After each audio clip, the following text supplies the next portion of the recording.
వేసవికాలం వచ్చింది, బాణుడు ప్రతాపాన్ని చూపిస్తూ ఉన్నాడు.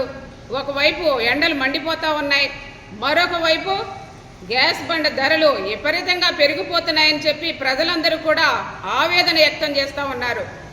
ఎన్నికల ముందు ముఖ్యమంత్రి గారు ఏం చెప్పారు? ఇంటికో ఉద్యోగాన్ని ఇస్తాం, అలాగే పారిశ్రామికవేత్తల్ని చేస్తాం, అమరావతికి బుల్లెట్ ట్రైన్ రప్పిస్తాం, అమరావతికి ఒలింపిక్స్ను తెప్పిస్తాం, అలాగే మరి ఆకాశంలోంచి వాటర్ కూడా తెప్పించి ప్రతి ఇంటికి ఇస్తాం, అలాగే మహిళా సంక్షేమే మా ధ్యేయం, అలాగే మహిళా అభ్యున్నతికి పాటుపడతాం, అలాగే మహిళా సాధికారతకి కృషి చేస్తామని చెప్పి ఈరోజు గ్యాస్ బండ మీద 50 రూపాయలు పెంచడం, నిత్యావసర సరుకుల మీద కూడా పెంచడం, పెట్రోల్ డీజిల్ 2 రూపాయలు పెంచి మీరు కట్టనవసరం లేదు, మీరు చెల్లించవలసిన అవసరం లేదు, కంపెనీ చూసుకుంటుందని చెప్పి ఈరోజు ట్యాక్సుల రూపంలో దాన్ని వసూలు చేసే పరిస్థితి ఈ కూటమి ప్రభుత్వానికి కాదా అని అడుగుతా ఉన్నాను. ఆకాశాన్ని అంటే ధరలతో మరి పేదవాడు పస్తులుంటున్నాడు, అలాగే సామాన్యుడు నలిగిపోతున్నాడు. గీతన్న, నేతన్న, రైతన్న అందరూ కూడా అప్పులు పాలవుతున్నారు. దీనికి కారణం ఎవరు? ఈ కూటమి ప్రభుత్వం కాదా అని ప్రశ్నిస్తా ఉన్నాను. ఎందుకంటే మీరెవరు కట్టెల పొయ్యి మీద వంట చేయకండి. కట్టెల పొయ్యి మీద వంటలు చేస్తే ఊపిరితిత్తులు పాడైపోతాయి, జలుబు చేస్తుంది, దగ్గు వస్తుంది అని చెప్పి ఈరోజు మరి 50 రూపాయలు గ్యాస్ బండ మీద పెంచి బండను బాధేస్తున్నారు. ఈ కూటమి ప్రభుత్వం వచ్చిన తర్వాత బాధున్న ప్రజలెవరూ కూడా తట్టుకోలేకపోతున్నారని ఆవేదన వ్యక్తం చేస్తూ ఉన్నారు. అలాగే పేరు ఉచిత గ్యాస్ 3 ఇంటింటికి, ప్రతి ఇంటికి ఏమన్నారు? ప్రతి ఇంటికి 3 గ్యాస్ బండ్లు ఉచితంగా ఇస్తామని చెప్పి ఇప్పుడు కండిషన్ సప్లై అని చెప్పి మరి ఉచిత గ్యాస్లో కోతలు విధిస్తూ ఉన్నారు. ఎంతవరకు కరెక్ట్ అని అడుగుతా ఉన్నాను. మరి ఉచిత గ్యాస్ ఇవ్వాలంటే ration card, Aadhaar card, bank పాస్బుక్తో లింక్ పెట్టి వాళ్ళు ఏదో కనెక్షన్ పెట్టేస్తూ ఉన్నారు.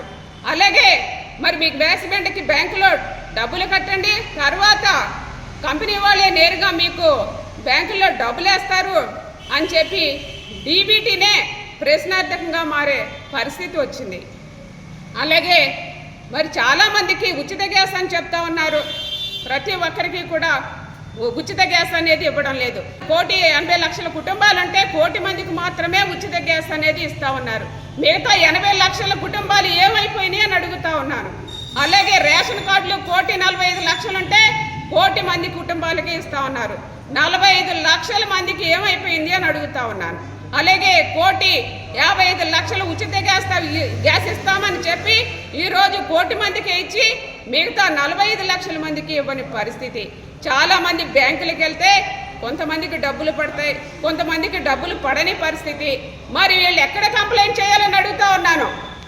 కంప్లైంట్ చేయడానికి ఎంఆర్ఓ ఆఫీస్కి వెళ్తే మా దగ్గర చాలా స్పష్టంగా ఉంది, నో ప్రాబ్లం అని చెప్తారు. మీరు వెళ్ళి గ్యాస్ కంపెనీకి వెళ్ళండి అంటారు.